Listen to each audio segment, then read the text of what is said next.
Welcome to Belmont Author Spotlight. I'm your host, Anne-Marie Mahoney, and I have the pleasure today of welcoming Matt Robinson. Now already, some of you out there are saying, wait, Matt Robinson, why is that name familiar? Well, if you're a WBZ listener, then you absolutely have heard Matt Robinson. Matt, welcome. Thank you. You are much more than WBZ Connoisseur's Corner. But that's a big credit. Author, radio person yourself, interviewer. Where to begin? Tell us a little bit about your background and your interests. Basically, I've been in education and in writing for most of my career, but way has led on to way, and sometimes it's more of one, sometimes it's more of the other.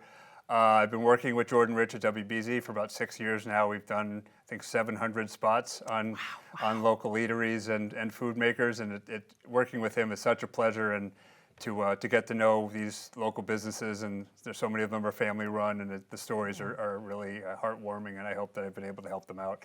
I teach. I'm currently teaching at the Norfolk County Sheriff's Office, the jail in Dedham, and up at Lynn Classical High School through Salem State. I have my book. I have another one coming out in August, and just kind of always trying to apply my skills wherever I can to keep it going. Okay, all right, sounds good. Let's talk a little bit about your teaching. That's a very interesting blend of spots to be teaching. What exactly do you teach, and how did you choose those places? I started at the sheriff's office as a volunteer, teaching a writing class. I've been an adjunct college teacher for the past 12 years. And so I was basically teaching the same freshman English writing class to the inmates. And eventually my supervisor called me in one day and said, "How'd you like to get paid?" And I was like, "Sure." Yeah. I mean, I do love it. It really is. It's so gratifying to know that, to feel that I'm hopefully making a difference in the inmates' lives. And now I'm also teaching an entrepreneurship class where we basically kind of spitball ideas for what they might do after their time at the facility, and hopefully that's helped them kind of fine-tune the ideas so when they're ready to launch, it's a little more sharpened. And then I'm teaching a pre-college program at Lynn Classical through Salem State. So it's a variation on the same class with younger students who are on kind of the advanced track to college, which is also really gratifying. I'll bet it is. Yeah, that's interesting. Well, good. Yep. That's super. Let's get right to the book then. This is the book.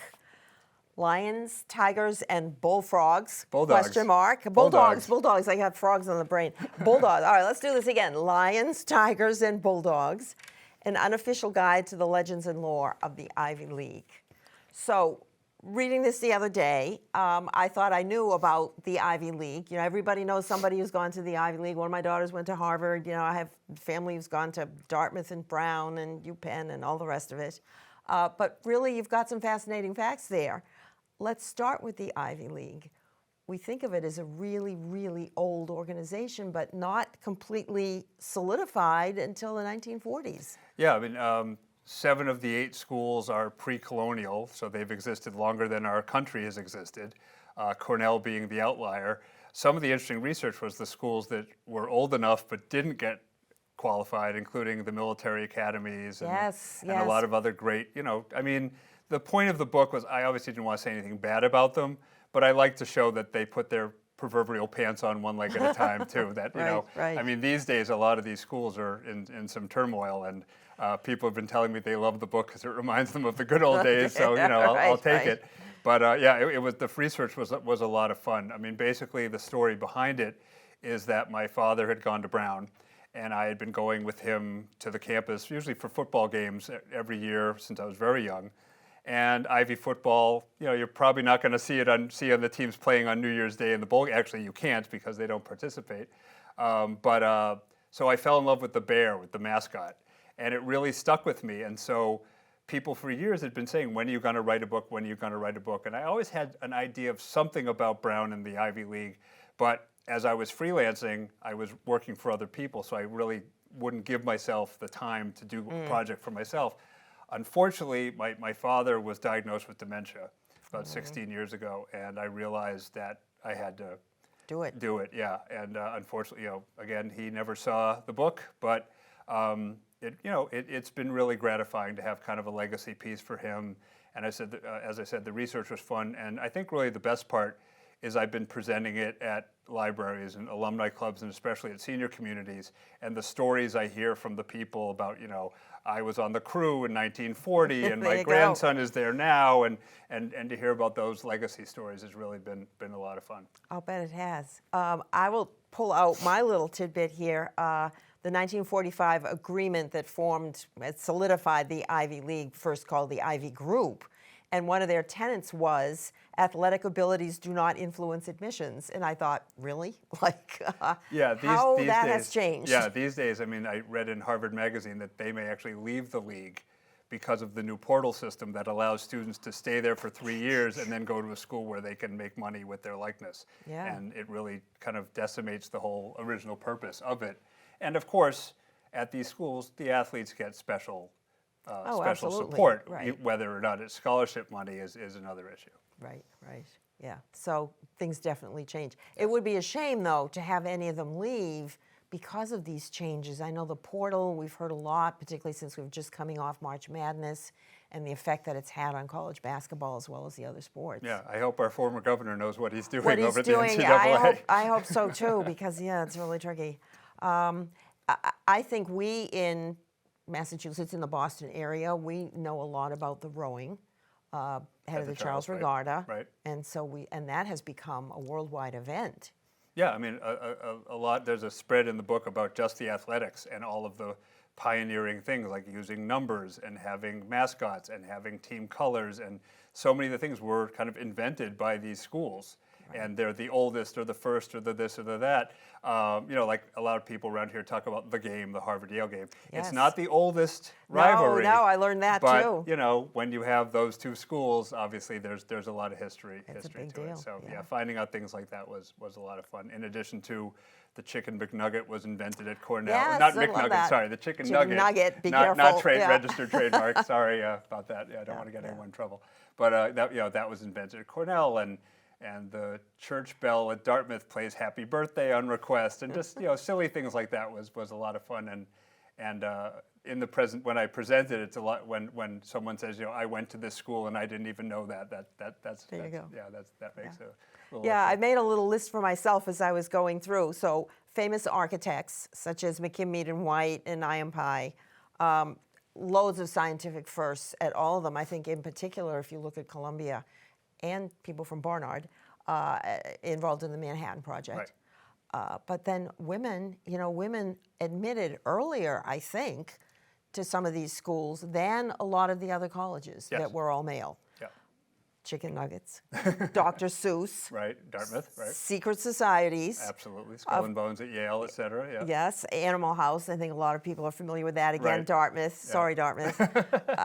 Bean pots. I didn't even think of that. But yeah, the bean pot hockey and how integral Harvard is to that with the other Boston universities. Track meets, toast and fish. Yeah. Throwing things at sporting events. Yes. At Penn they throw toast because there's a song that says "Here's a toast to Penn," and they have a toast bony, which is a Zamboni that scrapes ice on a hockey rink that's been modified to vacuum up the toast. And at Cornell they throw fish. Right. Why? Where these things started, that part I had trouble finding out, but the fact that they still happen is was interesting enough on its own. And then, as a fan of a cappella groups, the Whiffenpoofs. Yes, which was Cole Porter's group. Oh, I didn't even know that. I missed that. All right. So I found let's do a little bit with the numbers first. We all know Harvard's the oldest at 1636, but you're right. The rest of them, with the exception of Cornell, are all clustered in the mid 1700s. Yale's a little older, 1701. But what got them all going at the same time? Well, Yale was allegedly started by students at Harvard who didn't think it was strict enough. One interesting thing, I actually presented the book at a bookstore in Georgia, and apparently the University of Georgia is the Bulldogs because people from Yale helped fund the school when it started. All right. So even though Yale is on Handsome Dan number 19, Yeah. and UGA and Georgia only has UGA the 5th, I think. There are all sorts of interesting links among the schools and all sorts of rivalries. Like Penn says 1740, but if you read Ben Franklin's autobiography, it's not mentioned until later. And so that caused a rivalry with Princeton, which was the next, because Princeton apparently has a group their sole purpose is to prove that Princeton is older. So yeah, there's all sorts of crazy things among the schools. But it makes it fun too. It's all It makes kinda it a fun harmless. thing, Yeah, right? yeah. And what always I had in my mind as a question is some of these schools are just known for their colors. Cornell as the big red, Dartmouth as the green, and Harvard even as the crimson. As the crimson. What's Right. up with that?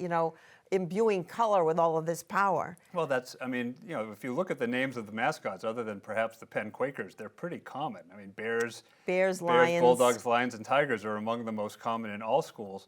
And then 3 of them are colors. I mean, Cornell has the touchdown, the bear, but that's unofficial. Yep. Dartmouth used to be the Indians, but obviously that's been that made stopped. unpopular. Right.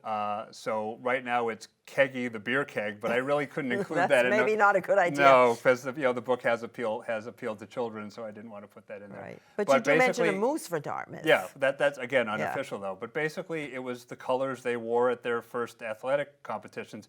Penn is actually red and blue, because as in today in soccer games, when the teams switched jerseys at the end, Penn beat Harvard and Yale in a track meet and won the colors. That's why it's both red and blue Both, and not both. okay. And Harvard is apparently on their third choice. They wanted pure red, which went to Penn, then scarlet, which they lost to Union College, and so crimson is actually their third choice. Right. So but I guess it's stuck. Yeah, exactly. The only one that really kind of makes sense to me is Princeton. So you have the Princeton Tiger, and then the orange and black colors. Right. Yeah. The Penn colors are officially the same tones of red and blue as on the American flag. But yeah, you're right. The other ones could be anything. Right. Yeah, exactly. And so that kind of makes sense to you as a They go together better. well, they go together better and as an appropriate mascot. Right. Right. Okay. Anything else you want to say about all of these fun things? I will say, let me now interrupt you. I liked your device of having the ivy, talking about the ivy, the plant Right, first, and then having the ivy leaf sort of be your guide through each of these. Yeah, that's something that I came up with my illustrator, Jim Roldan. He actually made like an anthropomorphic leaf that actually kind of takes you through the book and holds you by the hand and things like that. So basically it's, it's one spread on each school with the original name and the history and the date of founding. And then there's, a famous building, a famous, some little known facts, a couple famous graduates. So it's really had really wide appeal. My first review was my then 7-year-old daughter who came up to my office in the attic way too late at night and said, "Hey Dad, I read your book, it's great." And I made little stickers that said, "It's great, Shira great." Robinson, age 7. But she's older now, so we've put that down. But it's really been 7 to 87. I mean, the feedback I've gotten from people who've gone to the schools, students who are applying to the schools said that a couple of them said that helped them with their interviews because they were able to kind of impress the interviewer. Good. And then, alumni and staff. So, it's been a lot of fun seeing who it appeals to and just connecting with people through it. Yeah. All right. Excellent. All right. Let's move on. Tell us more about what you do. How about some other writing, other publications? Currently, my second book, which I actually started before this one, is due out in August. I have, if I don't mind my mentioning, I have my go own ahead. author TV show in Needham, and I was interviewing an author who went to BU, where I got my teaching degree, and he has a publishing house that he just started called Red Barn Publishing. And he asked me after we were off air, do you have any children's books? And I said, well, I have one, but I kind of put it down. It wasn't really getting anywhere. I was kind of stuck on it.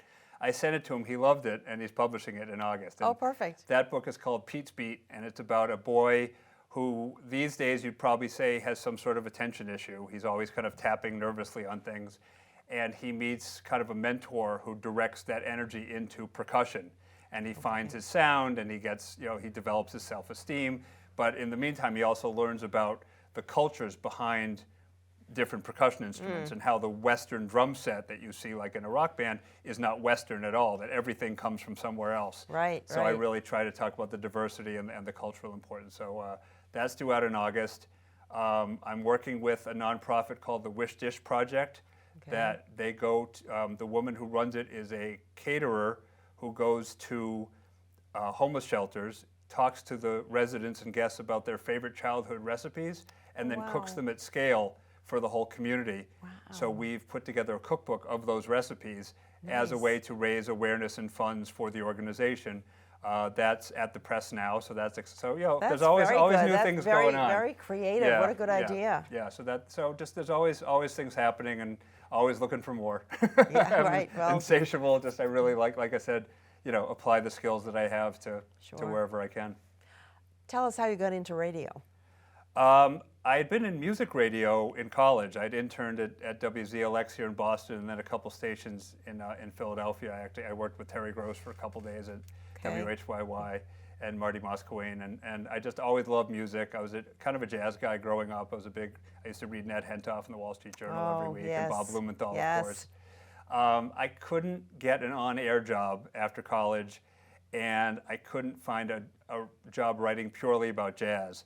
So I started expanding a little bit. I was living in Harvard Square at the time, and I literally started reviewing the artists playing in the subway tunnels. Nice. A lot of whom have gone on to Grammy nominations and great acclaim. So that was a lot of fun. And the way I got to doing Matt's Meals with Jordan on WBZ, I had interviewed him about Okay. his then 40 years in the business, and he invited me on what was then his overnight show, which he no longer does. That's right, I remember it's usually that. Morgan White or Dan Ray now. Yes, yes. And we were talking, and he said, "So Matt, do you have a website?" And I said, again, I said, "Jordan, I write for other people. I don't have the time." And he said, "If you did, what would you call it?" I was like, "I don't know. I've been doing a lot of restaurant reviews lately. Maybe Matt's Meals." And he leans into the mic and he goes, "That's mattsmeals.com, everybody." And I'm just like, No. it doesn't. I got home at 1 o'clock in the morning. By 1:23 a.m., I had a website. Good for you. It was primordial, but it's developed, and he asked me to be one of his correspondents, and like I said, we've done about 700 of them, and I love working with him. And I love when people say, "Hey, I heard you on the radio." Yeah, There's still a absolutely. thrill. Why not? For me, it's that subconscious thing of, because you're mostly on in the weekend at intervals. You can tell when I get up on Saturdays by my saying 9:25. But yeah, and all of a sudden it's like, wait, I know him. Yeah.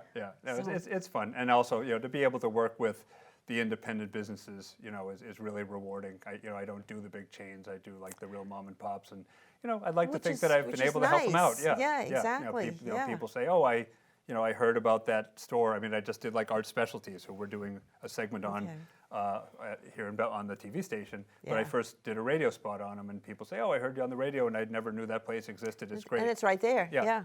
Yeah, so All right, good. that's really rewarding, and again, working with Jordan is such a treat. He's a great guy. He always sounds like a really fascinating I've person. had his book about 50 years in broadcasting. It must be a good one. It's amazing because all the people he's met and all Sure. the stories he's shared. Yeah, Yeah. it's really terrific. Excellent. All right. What else?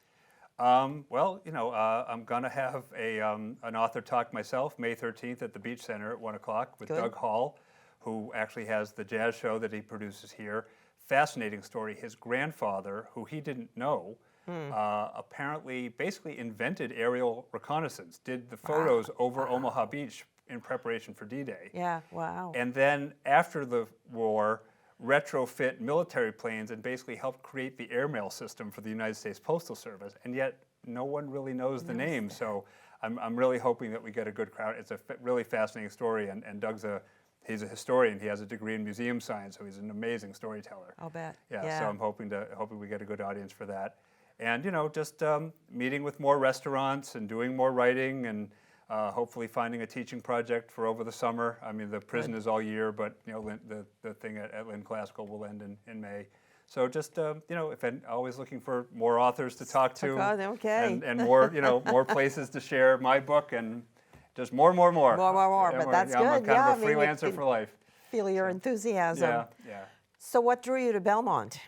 I actually, like I said, I lived down Concord Ave a number of years ago, right after college, and so I was kind of in the area, and I just had a lot of friends here, and so I was just kind of looking for a place to kind of see where the next phase of life takes me, and a lot of my friends were in the area, so I just kind of planted, and I've really I live a couple blocks from where we are now, and I just love walking around Beaver Brook in the morning and walking to the stores, and I'm already seeing the same people here and there, and it really is it's a great community. And to be able to do the TV segments here at Belmont Media has been a lot of fun. Right. Get to know some of my neighbors a little better. Yeah, excellent. Okay. Yeah, and to have this opportunity has been terrific no, too. super. Yeah, thank you. So do you think you're going to find some more inspiration on those walks in Belmont? You know, I hope watch so. out, people, if you see them coming down the street. Yeah, right. Yeah. Well, I'm always dropping into businesses in the food industry, asking them if they'd like to be featured on WBZ, and if I see a car with a Ivy League bumper sticker, I might hang around and try to talk up the book. So just there's a lot of great opportunity here, and the mix of all the things that you need to live your life, but also having the reservations and the open land is a really great, and being close to Harvard, Cambridge, and to Boston, it really is it's a kind of a hidden gem of the area. Yeah. So you've talked a little bit about your music and your favorite music there. With all of that restaurant experience, what stands out for you? What were some of the really standout places that you visited or people you interviewed in the food industry? One of the ones I really like is Neroli in Westwood, because the Winokur brothers play there, and nice. I've known those. Actually, when I was on the show with Jordan, they called in to talk to us. So they've been dear friends for eons. So I love going there when they're performing. I'm at Art Specialties and his ice cream place all the time. I just did a piece with Sophia's. I mean, I'm there for her yogurt and her olives every 5 minutes. I heard that. Yes, she got some great exposure on WBZ, I think just last week. Yeah, which was wonderful. Yeah, wonderful woman and a great story. And again, it's a real family legacy, and if I can support that, that's terrific. I'm always finding there's always more places than I could ever go to, but whatever people say, what's your favorite story? I usually say whatever the next one is. I just like telling stories and connecting with people in that way, and letting them share whatever they feel is important. Sure. As you talk about the music scene, and you've talked about Cambridge and Harvard Square, of course, everybody knows Club Passim, and the people who've come out of there. Joan Baez, you're a little too young for Joan, but, who lived in Belmont. Her dad was a MIT professor, and younger sister Mimi, also a musician, but never quite got the recognition that Joan did. Are you seeing similar places to that, or similar experiences where new young talent has the opportunity to be showcased? I think there are fewer of them these days. I mean, I remember when I was living there, I was out every night at different clubs. Johnny D's was a favorite. I actually have a part of the dance floor in my office because it was such a beloved spot. There's word that it might come back, but I don't think it could ever be the same. I remember quite the same, crowding into that underground backstage room to do interviews, and you're like, I'd like to see Cambridge reopen their street performer policy. I think that's hurt a lot. It's very limited right now.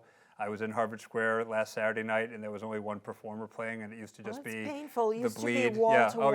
Yeah. So so that's tough. But I think the musicians are finding their way. I mean, we have Berkeley and the conservatories, of course. So that part of town with Wally's is great, and I'm a big fan of Scullers, because I still do the jazz a lot. The summer festivals are great, London, Boston Calling, and I really miss the free concerts at City Hall Plaza. I'd love to see that come back, or at the Esplanade. But obviously the 4th of July brings great talent to the Esplanade with the Pops.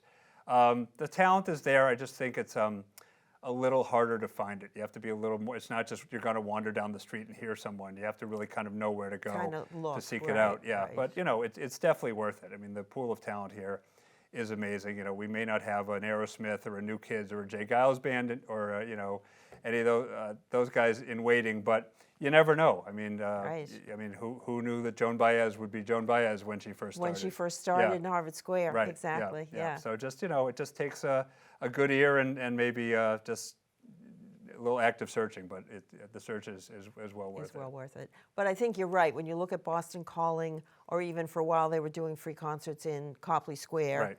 It tends to be really well-known name people. But usually, if you're willing to come early and catch the smaller acts, like I'm going to New Orleans Jazz Fest next week because I have family down there. Not many people are there when the gates open at 1. But a lot of the bands who play at 1 next year will play at 3, and the next year will be headlining, and so that I really like to catch that. Go into the tents that people aren't normally at, and try to see who's going to be on the next wave. And Yeah. Newport is the great lineup. Newport at Jazz Festival Yeah, is and folk, a amazing. great lineup this year. So I'm hoping good. to get to that in Montreal, and those are the places where I kind of started my career, was at those festivals. So I still try to get back when I can. Okay. But hopefully I'm going to have some more book events coming up, and Which will be yeah, great. and like I said, Yes. I realize the schools are in trouble, but hopefully this will remind you of happier times. Right, or remind all of us of their roots. Right. Because many of these institutions either started with simple donations or grew exponentially through personal donations. Right, like be they Harvard, of- Yale, and Brown they weren't started by those families. They were given the libraries of those families. of those families, and then the donation of the $5,000 that at the time was huge. Was their endowment. Exactly, and made a whole difference. Right, and obviously these days there's some trepidation about the names because there was involvement with Elihu Yale was the East India Trading Company. Right, the slave trade I and don't other think things the like name that. will ever change, but there have been some grumbling. So Right, I right. mean, it's that legacy. The idea of legacy has changed a lot in our lifetime, and we'll see how that plays out. But hopefully, learning the more fun side of these schools, it will allow people to still enjoy those ideas and Exactly, to and have those that fun. histories. Yeah. And again, I have to congratulate, if you look at Pembroke and Brown, Harvard and Radcliffe, and what am I missing? Barnard and Columbia, strong women's institutions. And then they merged and were given the respect that they deserved. They were not subsumed as much into the... Yeah, I mean, the Radcliffe Institute is still and Barnard. huge, I mean, and yeah, Barnard, You get a diploma absolutely. from both, and Right. it is a special community. Right. Absolutely. Right. Yeah, so it was really interesting to dig a little deeper and find out all this stuff, and and also of course to have something for kind of a legacy piece for my dad was Yeah, and bittersweet, that's admittedly, sweet. but I like that. it Very really made it important. Very good. All right. Any last thoughts you'd like to leave with our viewers? I mean that's me in 25 minutes. This has been Okay, I think we fabulous. did great. Thank you so much. Oh, you're welcome. Yeah. All right. Well, it has been my pleasure to have Matt Robinson here with me today. Let's do this right now. Lions, Tigers, and Bulldogs, ? All about the Ivy League schools. A fun read, little facts that you probably didn't know. And then definitely tune in WBZ and listen for Matt on his food and restaurant reviews. Very well done. Thank you so much for being here. Thank you for the time.